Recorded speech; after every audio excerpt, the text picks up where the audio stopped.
Assalamualaikum warahmatullahi wabarakatuh. Perkenalkan, saya Ayu Putri Kemalasari, mahasiswa Fakultas Teknik Universitas Negeri Malang, Departemen Teknik Sipil, Prodi S1 Pendidikan Teknik Bangunan. Jadi, di kesempatan kali ini, saya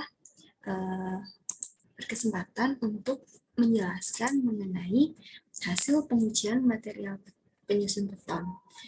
Hasil pengujian yang akan saya presentasikan kali ini merupakan hasil pengujian yang sudah kami lakukan di hari-hari sebelumnya dengan material yang tersedia. Lanjut saja. Dalam material penyusun beton ini nantinya akan dibagi menjadi 3 bab. Yang pertama, bab 1 adalah pengujian semen, dan bab 2 adalah pengujian agregat halus, dan yang ketiga adalah pengujian agregat kasar. Kita langsung memasuki pada bab 1, yaitu pengujian semen. Dalam pengujian semen sendiri dibagi menjadi beberapa subbab, di antaranya berat jenis semen, konsistensi normal dan waktu ikat semen, kekekalan bentuk, dan kehalusan semen. Untuk pertama, kita akan membahas mengenai berat jenis semen. Dalam pengujian berat jenis semen ini memiliki tujuan seperti yang tertera di sini, yaitu yang pertama menjelaskan prosedur pengujian berat jenis semen, terampil dalam mengoperasikan peralatan pengujian berat jenis semen, menganalisis berat jenis semen, dan membandingkan data pengujian berat jenis semen terhadap standar pengujian. Untuk alat dan bahannya sendiri, sebenarnya semuanya sudah tertera di dalam modul, karena di kesempatan kali ini kami berfokus pada penjelasan hasil dari praktek yang sudah kami lakukan, jadi saya hanya akan mempresentasikan dan menjelaskan hasil dari praktek yang sudah kami lakukan. Dalam pengujian ini juga memiliki beberapa prosedur dan semuanya sudah ada di dalam modul. Kita langsung saja ke slide selanjutnya. Di sini ada data dan hasil pengujian. Untuk tabelnya di sini merupakan tabel pengujian pertama, di mana di sini menyangkut ada berat semen, suhu air, suhu ruangan, pembacaan V1 dan pembacaan V2, tertera seperti pada tabel di sini. Dan untuk perhitungan berat jenis semennya sendiri bisa dilakukan dengan rumus ini. Berat jenis semen dibagi V1 min V2 dikali 1 mili per gram, sehingga didapatkan hasil 2,81. Kita lanjut, untuk ini pengujian kedua. Dalam berat jenis semen ini kita melakukan 2 jenis percobaan, sehingga didapatkan datanya ada 2. Ini untuk data keduanya didapatkan seperti ini. Untuk perhitungan berat jenis semen keduanya juga menggunakan rumus yang sama, sehingga kita bisa menghitung nilai rata-ratanya. Untuk menghitung nilai rata-rata, tinggal jumlahkan pengujian 1 dijumlah dengan pengujian 2 lalu dibagi 2, sehingga didapatkan hasil 2,77. Setelah kita melihat hasil dari pengujian tadi, kita perlu mempelajari juga mengenai standar pengujiannya. Di dalam semen ini, standar pengujiannya menggunakan 2, yaitu SNI dan ASTM. Untuk SNI sendiri, di sini ada SNI 15 2531 1991, yaitu mensyaratkan berat jenis semen Portland berkisar 3,05 sampai 3,25. Dan untuk ASTM-nya sendiri menggunakan ASTM C188 yang mensyaratkan berat jenis semen Portland berkisar 3,15. Kita lanjut, sehingga kita bisa langsung menganalisis mengenai hasil dari praktikum kita sebelumnya. Dalam pengujian ini terdapat 2 prosedur pengujian. Pada pengujian pertama menggunakan semen Portland dengan berat 64 gram. Keadaan tabung berisi air dan cairan kerosin dengan skala 1. Dan kemudian didapat hasil V1 sebesar 1 mili. Tabung diputar secara perlahan hingga gelembung udara hilang, maka didapat hasil V2 sebesar 23,3 mili. Pada kondisi suhu ruangan 26 derajat Celcius, kemudian diperoleh nilai berat jenis semen sebesar 2,81 gram. Sedangkan pada pengujian kedua dengan berat semen 15 gram, pada tabung berisi air dengan suhu 20 derajat Celcius dan kerosin skala 18, kemudian diperoleh nilai V1 sebesar 18 mili dan V2 23,5 mili. Kemudian diperoleh nilai berat jenis semen sebesar 2,73 gram. Selanjutnya untuk dari praktikum tadi kita bisa menarik kesimpulan berarti berdasarkan hasil dari prosedur 1 dan 2 didapat hasil berat jenis semen rata-ratanya adalah 2,77. Kesimpulannya dari hasil tersebut tidak memenuhi standar minimal pengujian berdasarkan SNI maupun ASTM karena di SNI ditentukan berat jenisnya harus 3,05 sampai 3,25 dan di ASTM sendiri 3,15. Sedangkan untuk berat jenis yang kita dapat adalah 2,77. Berarti tidak memenuhi. Ini untuk dokumentasi pelaksanaan praktikum kita. Dan kita langsung masuk ke yang selanjutnya, subbab kedua, yaitu konsistensi normal dan waktu ikat awal semen. Untuk maksud dan tujuannya sudah tertera di sini. Yang pertama adalah menjelaskan prosedur pengujian konsistensi normal dan waktu ikat awal semen. Melakukan pengujian konsistensi normal dan waktu ikat awal semen, menentukan presentasi air yang dibutuhkan untuk mencapai konsistensi normal semen dan waktu pengikatan awal semen, dan yang terakhir adalah mengkomparasi data pengujian terhadap standar pengujian. Kita langsung masuk pada hasil pengujian. Di sini ada tabel pertama. Tabel ini merupakan tabel pengujian konsistensi normal semen dengan berat semen 300 gram dan berat air semen sekian. Penurunan jarum yang terjadi adalah sekian. Jadi dapat dilihat semakin tinggi berat air, penurunan jarumnya juga semakin tinggi dengan suhu yang sama. Ini untuk hasil grafiknya dari data sebelumnya, dari data ini, maka didapatkan grafik yang seperti ini. Ini untuk penurunan jarum, dan ini air terhadap semen. Semakin tinggi air, maka penurunannya juga semakin tinggi. Kita lanjut, tabel berikutnya merupakan tabel pengujian ikat awal semen. Di waktu yang sudah tertera ini, terjadi penurunan jarum dengan sekian, dengan suhu ruangan yang tidak berubah jauh. Sehingga didapatkan untuk grafiknya dapat digambarkan seperti ini. Soalnya ini untuk standar pengujiannya. Setelah kita mendapat data, kembali lagi kita harus melihat mengenai standar yang digunakan dalam pengujian ini. Di sini ada beberapa standar. Yang pertama, waktu pengikatan awal untuk segala macam semen tidak boleh kurang dari 1 jam. NI 8 1965 halaman 11. Dan waktu pengikatan awal semen tipe 1, 2, 3, dan 4, serta 5, minimum sebesar 45 menit, dan akhir maksimum sebesar 8 jam. Tertera dalam SII 001381 dan ASTM C150. Suhu dari alat dan bahan 20 derajat Celcius sampai 27,5 derajat Celcius. Ini tertera dalam NI 8/1965 halaman 19. Selanjutnya, suhu air yang digunakan harus berada antara 23 derajat Celcius kurang lebih 2 derajat Celcius. Ini tertera dalam NI 8/1965 halaman 19. Selanjutnya, untuk kelembapan udara relatif atau RH, dalam ruangan yang kita gunakan untuk praktek, tidak kurang dari 50%. Ini tertera dalam NI 8/1965 halaman 19. Lanjut, untuk air yang digunakan adalah sebagaimana syarat air minum, yaitu air bersih dari kotoran organis, minyak, garam, dan lain-lain. Jadi air yang digunakan dipastikan merupakan air bersih yang dapat mempengaruhi proses pengikatan awal. Selanjutnya, standar yang digunakan adalah ASTM C191 mengatur prosedur pengujian waktu ikat semen dengan menggunakan alat VCAP. Lanjut, sehingga setelah kita melihat standar pengujian tadi, kita dapat menganalisis Dalam uji konsistensi normal dilakukan 3 kali pengujian pasta semen.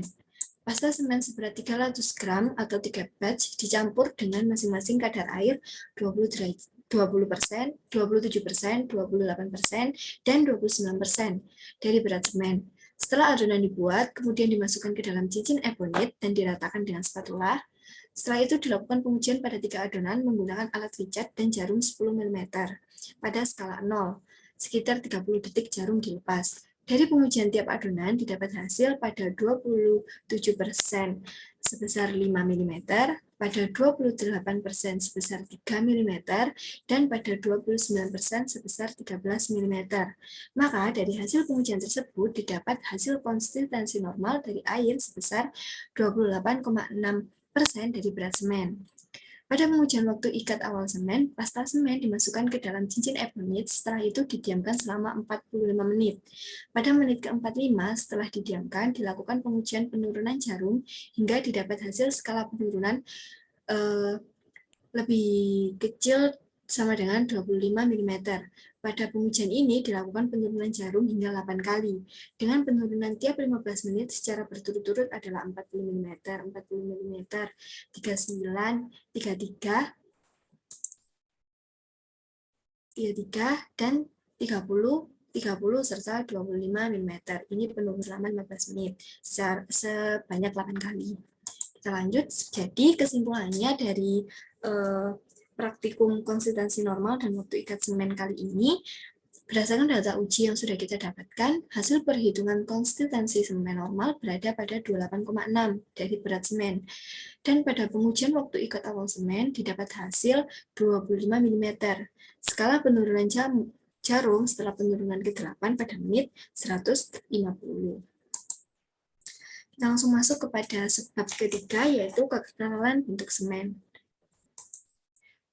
Tujuan dari dilaksanakannya praktikum kekekalan bentuk semen ini yang pertama adalah untuk menjelaskan prosedur pengujian kekekalan bentuk semen, terampil dalam mengoperasikan peralatannya, mengidentifikasi kekekalan semen berdasarkan pemeriksaan spesimen pasca pengujian, dan membandingkan data pengujian kekekalan bentuk semen terhadap standar pengujian.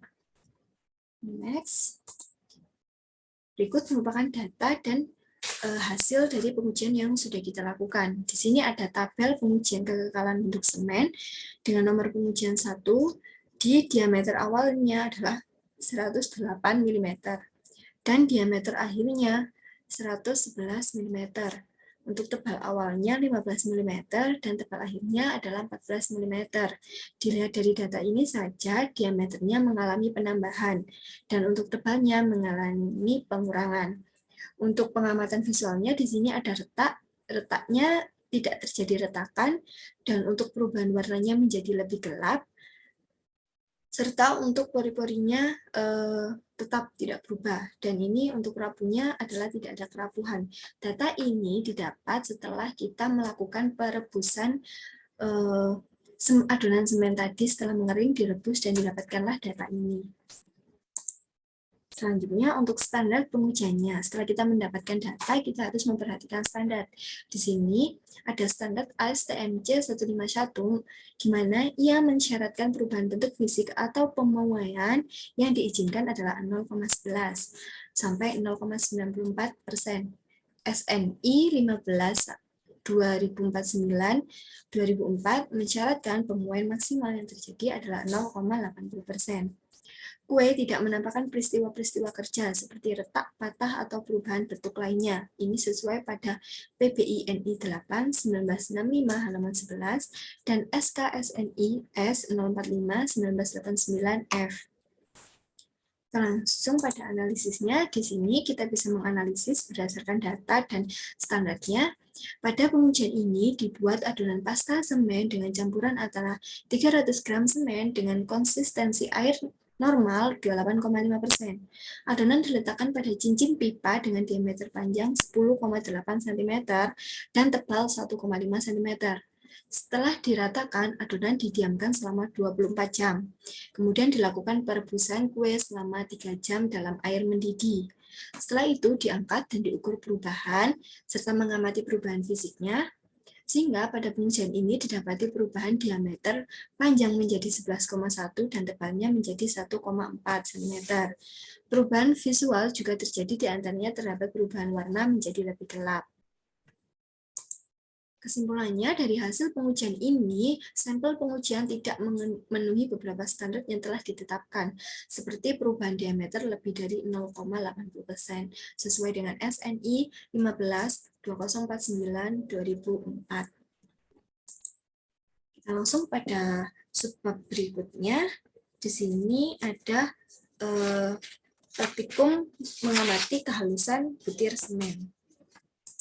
Untuk tujuannya sendiri adalah satu, menjelaskan prosedur pengujian kehalusan semen, melaksanakan pengujian kehalusan semen, dan menentukan angka kehalusan semen, serta menganalisis faktor yang mempengaruhi kehalusan semen.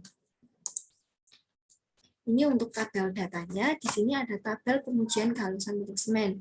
Dengan nomor saringan 100, 200, dan PAN, semen tertahannya berada di angka seperti ini. Dan untuk presentasinya, bisa dihitung dan didapatkan hasil seperti ini, sehingga kita memperoleh angka kehalusan semen sekian. Standarnya ini mengikuti ASTM C786 yang menjelaskan prosedur pengujian kehalusan butir semen dengan metode basah. Kita langsung pada analisisnya saja.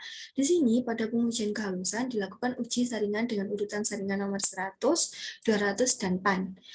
Pengayakan pertama dilakukan 3-4 menit, didapatkan hasil pada saringan nomor 100 dengan berat semen tertahan 15,7, kemudian dilakukan pengayakan dengan saringan berikutnya selama 10 menit secara konstan dari pengayakan kedua, didapat hasil butir semen tertahan saringan nomor 200 sebesar 8,6 gram, dan pada saringan dasar atau PAN sebesar 25,6 gram.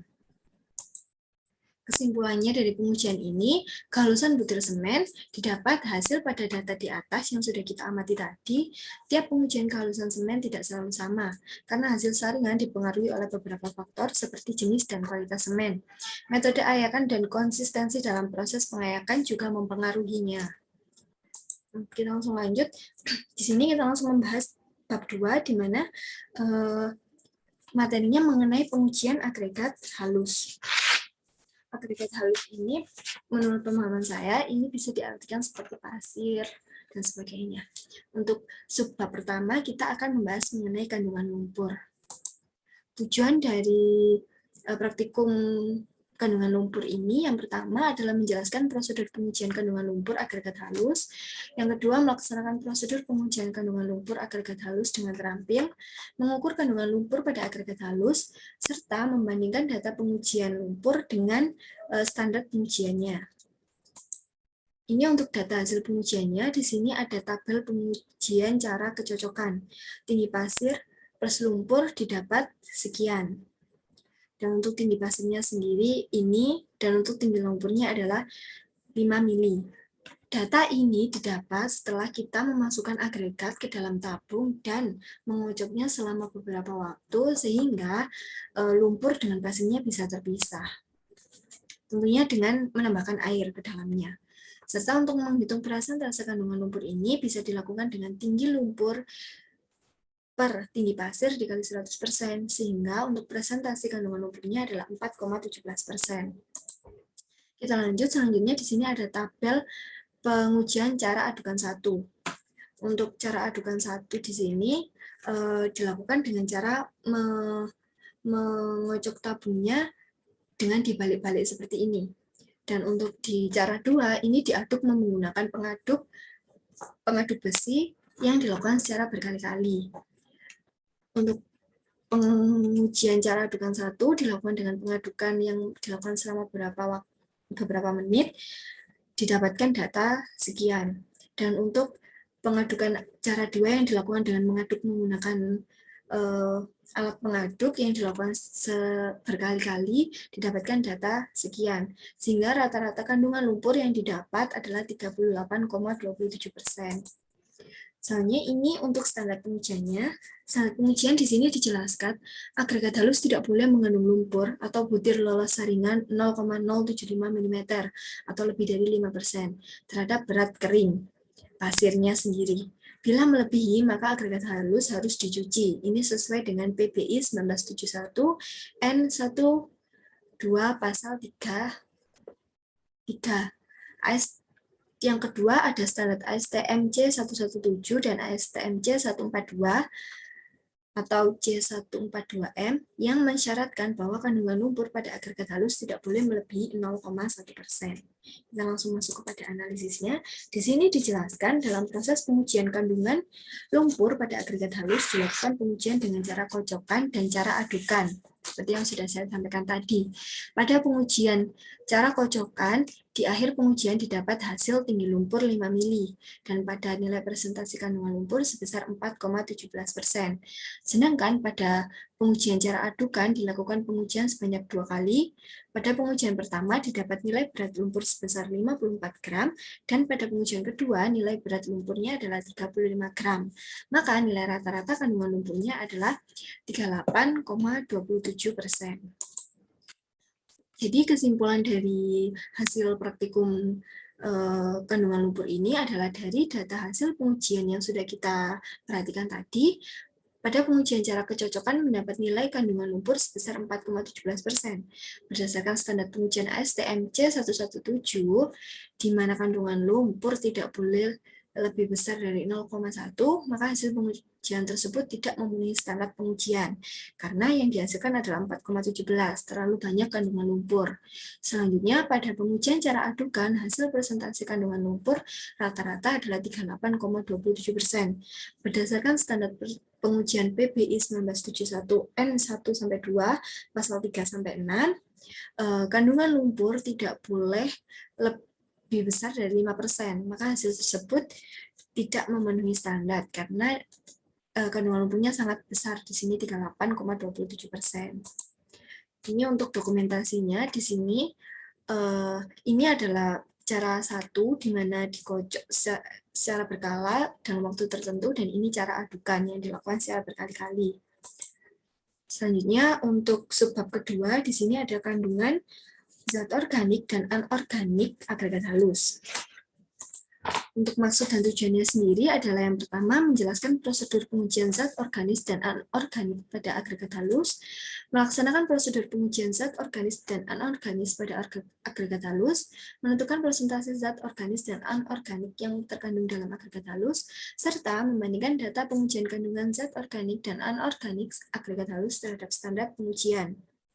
Kita langsung masuk pada hasilnya. Di sini ada tabel pengujian cara kecocokan, di mana tinggi pasir ditambah endapannya adalah 35%. Untuk tinggi pasirnya sendiri 80 dan tinggi endapannya 155. Satuannya adalah mili, di mana indikator tintometernya adalah warna larutan NaOH bening dan kuning. Kita lanjut.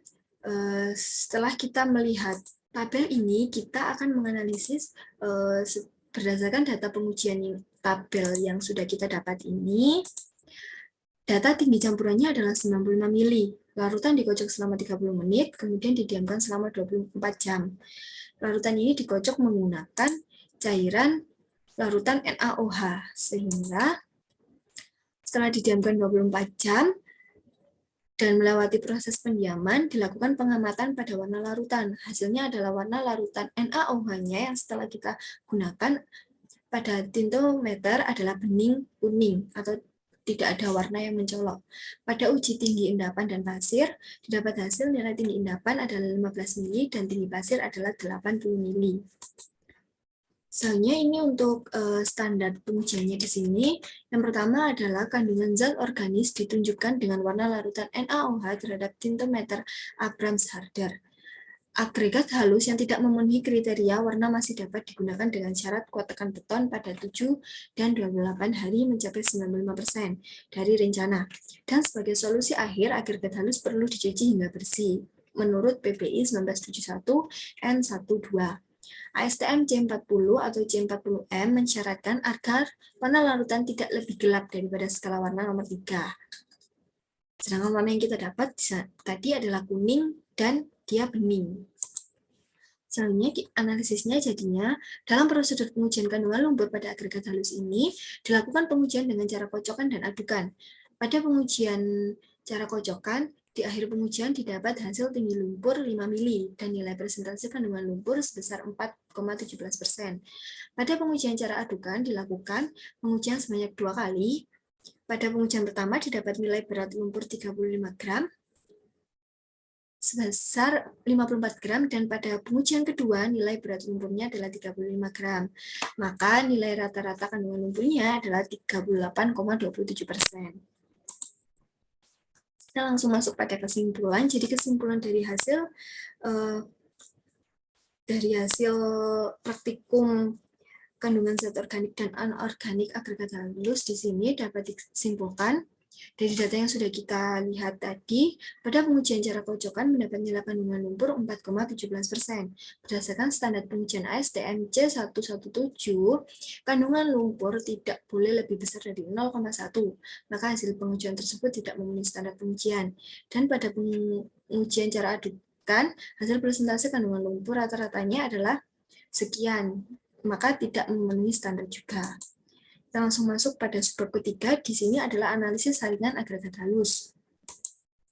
Untuk maksud dan tujuannya sudah tertera di sini. Yang pertama adalah untuk menjelaskan prosedurnya, melakukan prosedur dengan terampil, menganalisis gradasi yang diuji, menghitung modulus kehalusan butir, dan membandingkan data terhadap standar pengujian.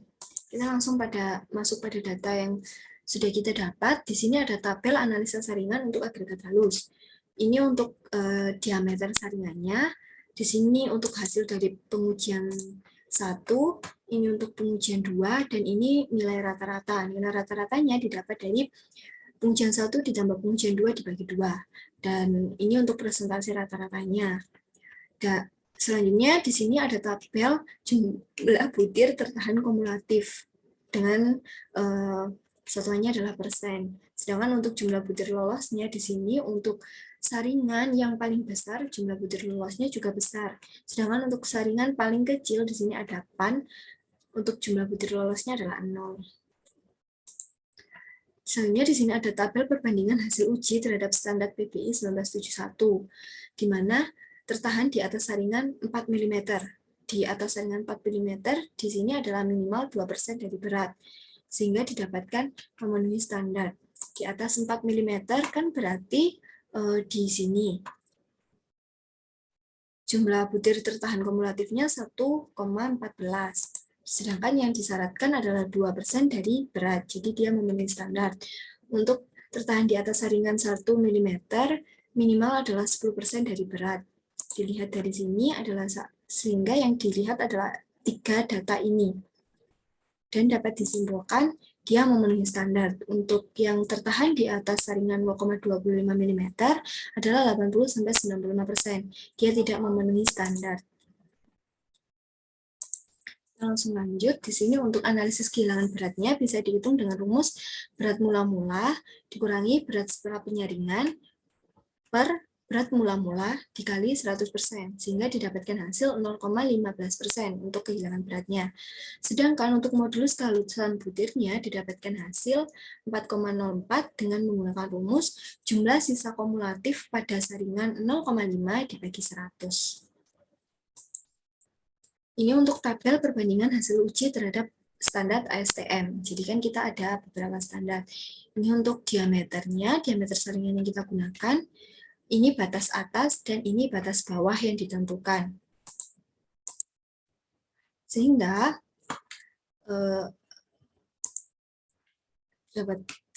selanjutnya kita akan membahas mengenai tabel perbandingan hasil uji terhadap SNI 032835-2000. Ini untuk diameter saringan, batas atas, batas bawah untuk kasar, sedang dan sedikit halus, dan sangat halus.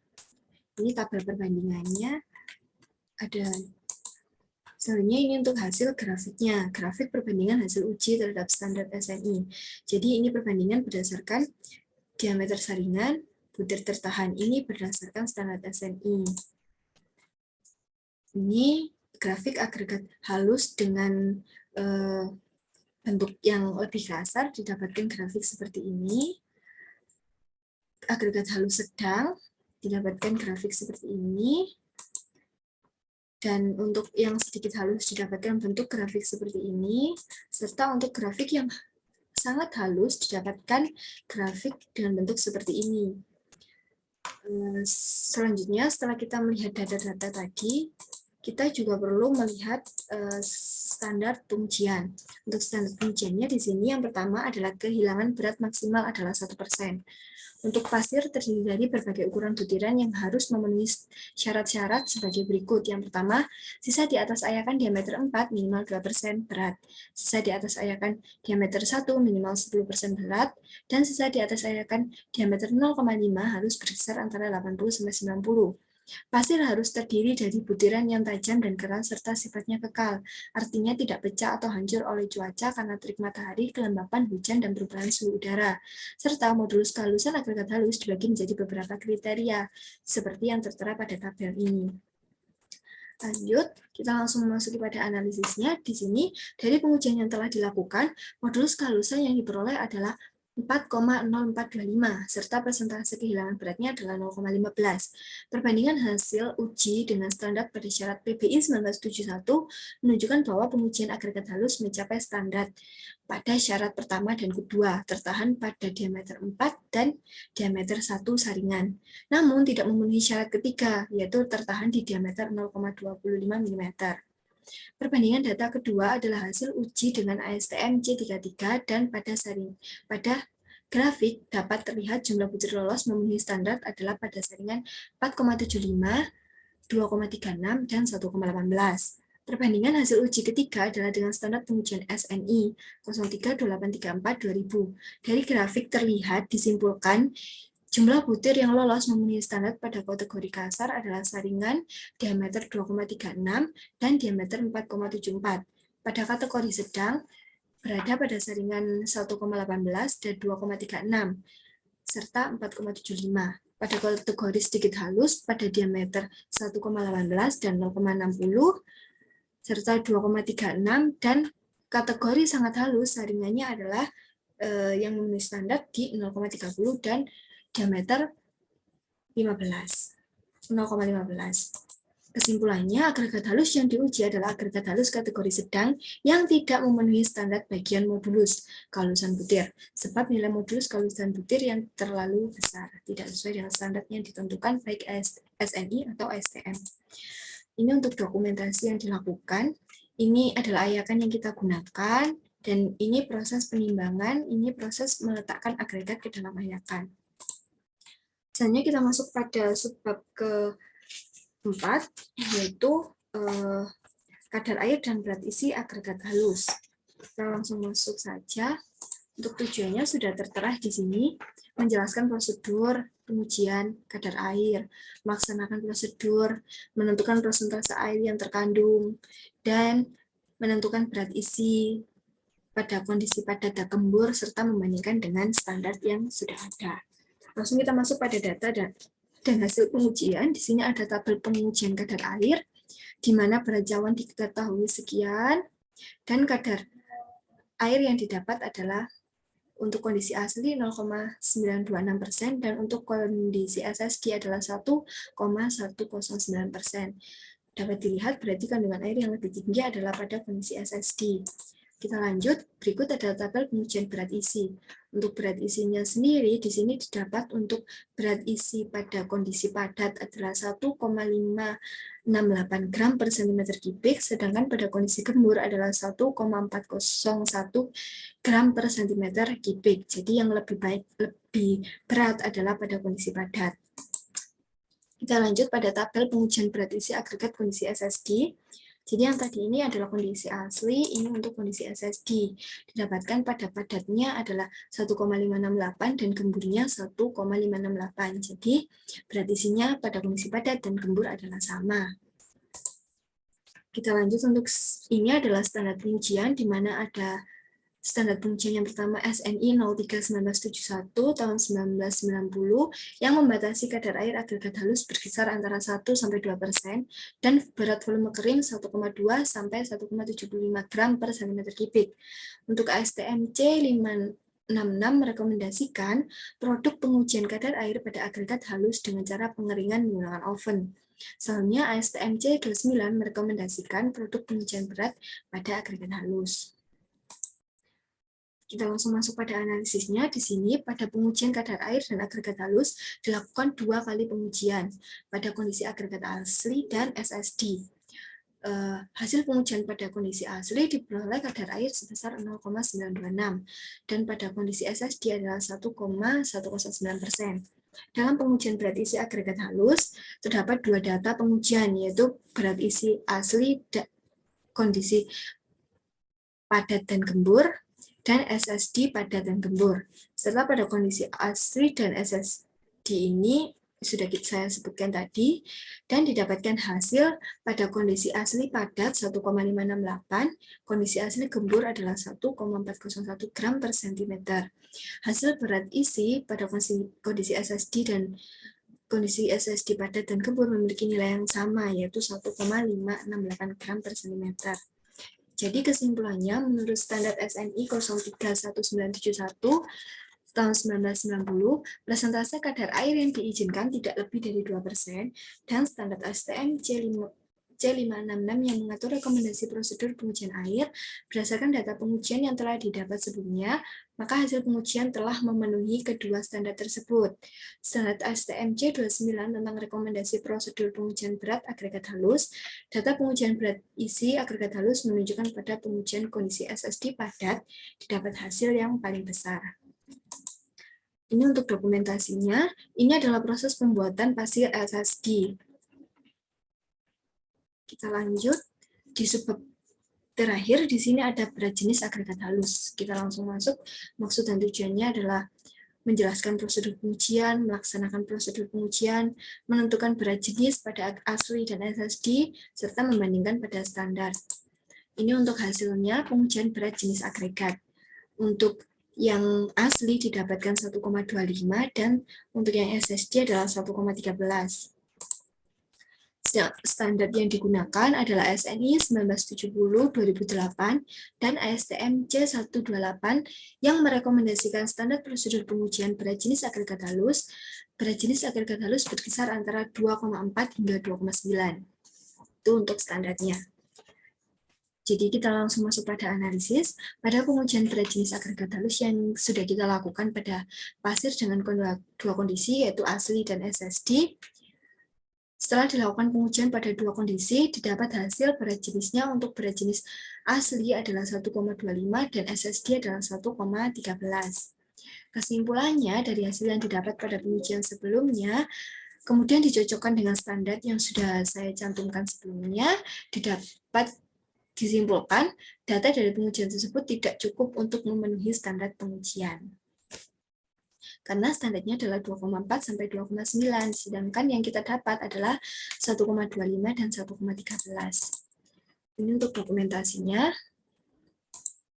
Langsung masuk pada bab 3, di mana di sini membahas mengenai pengujian agregat kasar. Untuk subbab pertama adalah kandungan lumpur. Kita langsung bahas maksud dan tujuannya seperti yang terlampir di sini. Untuk pelaksanaan pengujian kadar lumpur, melaksanakan prosedurnya, menentukan kadar lumpur yang terkandung, dan membandingkan dengan standar yang ditentukan. Ini untuk tabel pengujian berat jenis agregat kasar di pengujian 1 dan ini pengujian 2. Untuk kandungan lumpurnya di pengujian 1 didapatkan 1,7, sedangkan di pengujian 2 adalah 0,9, sehingga kandungan lumpur rata-ratanya didapat 1,3%. Kita perhatikan langsung standarnya, di mana Peraturan Beton Bertulang Indonesia 1971 N12 Bab 3 Pasal 3 dan Standar Spesifikasi Agregat sebagai bahan bangunan SK SNI S04-1989 F Bab 2 agregat kasar menyebutkan bahwa kandungan lumpur atau butir lolos ayakan 0,075 mm tidak boleh lebih dari 1% dari berat kering. ASTM C142 dan ASTM C117 merekomendasikan prosedur pengujian kandungan lumpur pada agregat. Kita Kita langsung pada analisis dan pembahasannya. Pada pengujian kandungan lumpur agregat kasar didapatkan hasil dari pengujian 1 yaitu 0,7 dan pada pengujian 2 0,9 dan didapatkan nilai kandungan lumpur rata-ratanya 1,3. Jadi kesimpulannya berdasarkan peraturan beton bertulang 1971 N12 bab 3 pasal 3 dan standar spesifikasi agregat sebagai bahan bangunan SK SNI S04 1989 bab 2 agregat kasar, hasil pengujian yang dilakukan didapati bahwa kandungan lumpur tidak sesuai karena kandungan lumpur yang distandarkan adalah 1% dari berat kering. Sedangkan yang kita dapat adalah 1,7 dan 0,9 yang rata-ratanya 1,3%. Ini untuk dokumentasinya. Langsung masuk ke bab 2, subbab kedua, yaitu analisis saringan. Maksud dan tujuannya seperti yang tertera di sini untuk menjelaskan prosedur pelaksanaan, melaksanakan, menentukan gradasi dan modulus kehalusan butiran agregat kasar, serta membandingkan dengan standar pengujian. Ini untuk tabel analisis saringan yang sudah kita dapat, bisa diperhatikan. Masuk untuk grafik gradasi agregat kasar dari tabel ini, didapatkan grafik dengan bentuk seperti ini. Langsung kita lanjut, tabel analisa kehilangan berat. Berat mula-mulanya sekian, berat setelah disaring adalah sekian. Untuk kehilangan beratnya berarti kan tinggal dikurangi mendapatkan hasil 23,78, sehingga untuk presentasenya 0,735%. Untuk menghitung modulus kehalusan butirnya atau FM, di sini bisa dilakukan dengan persentase jumlah sisa kumulatif pada saringan 0,15 per 100, sehingga didapatkan hasil 8,384%. Persyaratan batas atas dan batas bawah untuk agregat kasar adalah seperti ini. Batas atas, batas bawah untuk tabel uji sekian, dan didapatkan grafik perbandingan antara persyaratan dengan data hasil kita. Bentuk grafiknya seperti ini. Lanjut, ini untuk persyaratan batas berdasar SNI, serta setelah dibandingkan standar ini dengan hasil kita didapatkan grafik yang seperti ini, bisa diperhatikan langsung. Soalnya ini persyaratan berdasar SNI 032834/2000. Yang ini tadi kan SNI berdasarkan SNI yang sudah kita lihat tadi, tertahan pada saringan 38,1, 4,75, dan selisih butir. Untuk tertahan di saringan 38,1, ini adalah 0% berat, hasil ayakannya adalah 0%, berarti dia memenuhi. Untuk yang 90-95% berat di saringan 4,75, ini tidak memenuhi, untuk selisih butirnya memenuhi, dan tertahan kumulatifnya adalah memenuhi. Ini untuk standar pengujiannya adalah persentase berat tertahan antara dua saringan sebesar 60% dan minimum sebesar 10%, dan modulus kehalusan agregat kasar berkisar antara 6 hingga 7,1. Menurut ASTM C33 dan SNI 032834/2000 memberikan batas gradasi agregat, seperti yang sudah kita lihat ini. Sehingga analisanya bisa kita baca dari hasil pengujian yang didapat, dapat dilihat dari hasil perbandingan dengan standar pengujian ASTM C33 semua telah memenuhi syarat batas atas dan batas bawah. Namun pada pembandingan hasil uji dengan standar uji SNI, hanya ada 2 data memenuhi standar pengujian. Kemudian pada perbandingan hasil uji dengan PBI, hanya saringan diameter 4,75 yang tidak memenuhi standar uji karena melebihi persentase dari yang telah ditetapkan oleh PBI 1971. Untuk jumlah butiran minimum masih dalam batas standar, sedangkan pada modulus kehalusan tidak memenuhi standar PBI 1971 karena hanya sebesar 0,735, sedangkan standarnya adalah 6-7,1%. Ini untuk dokumentasinya, ini adalah proses pengumpulan agregat setelah disaring. Kita lanjut, di yang subbab ketiga adalah kadar air dan berat isi agregat kasar. Maksud tujuannya bisa langsung dibaca di sini, menjelaskan, melaksanakan, menentukan persentase air yang terkandung dalam kondisi asli dan SSG, menentukan berat isi pada kondisi padat dan gembur, dan membandingkan dengan standar. Ini untuk datanya. tabel pengujian kadar air kondisi asli, didapat kadar airnya di pengujian 1 2,84 dan pengujian 2 adalah 3,08 sehingga rata-ratanya adalah 2,96. Untuk tabel pengujian kondisi SSD, kadar airnya 3,56, pengujian 2 4,76 sehingga rata-ratanya adalah 4,16. Untuk berat isi kondisi asli gembur, berat isi rata-ratanya didapat 1,433, yaitu menjumlahkan pengujian 1 dan pengujian 2. Untuk kondisi padat didapat hasil 1,503, dan berat isi kondisi SSD gembur adalah 1,385, serta kondisi SSD padat dan gembur sudah didapat.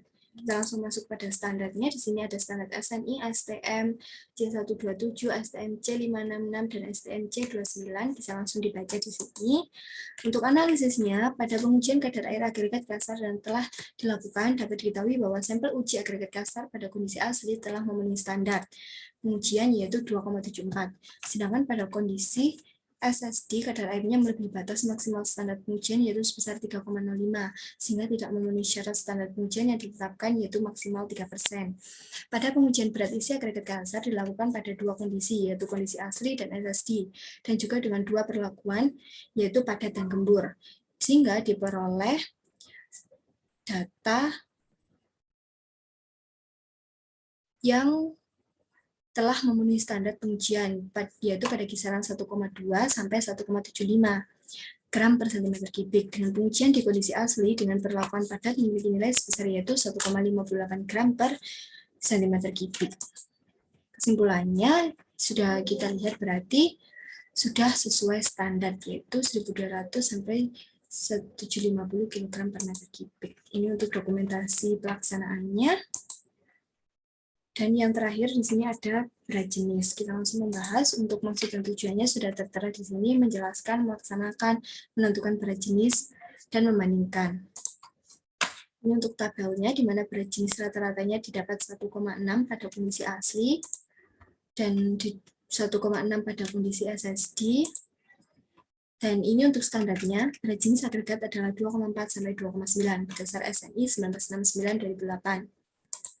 Untuk analisa dan pembahasannya, dari data hasil pengujian berat jenis agregat kasar, baik kondisi asli maupun SSD, semua masih belum memenuhi standar uji yang telah ditetapkan SNI, yaitu berat jenis agregat kasar adalah 2,4 sampai 2,9, sedangkan yang kita dapat adalah 1,6.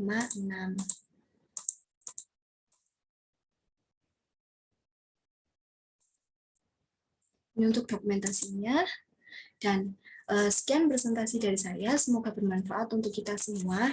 Mohon maaf untuk segala kekurangan dan kesalahannya. Saran dan masukan saya harapkan demi kebaikan ke depannya. Untuk segala macam pertanyaan maupun saran bisa langsung disampaikan pada kontak yang tertera.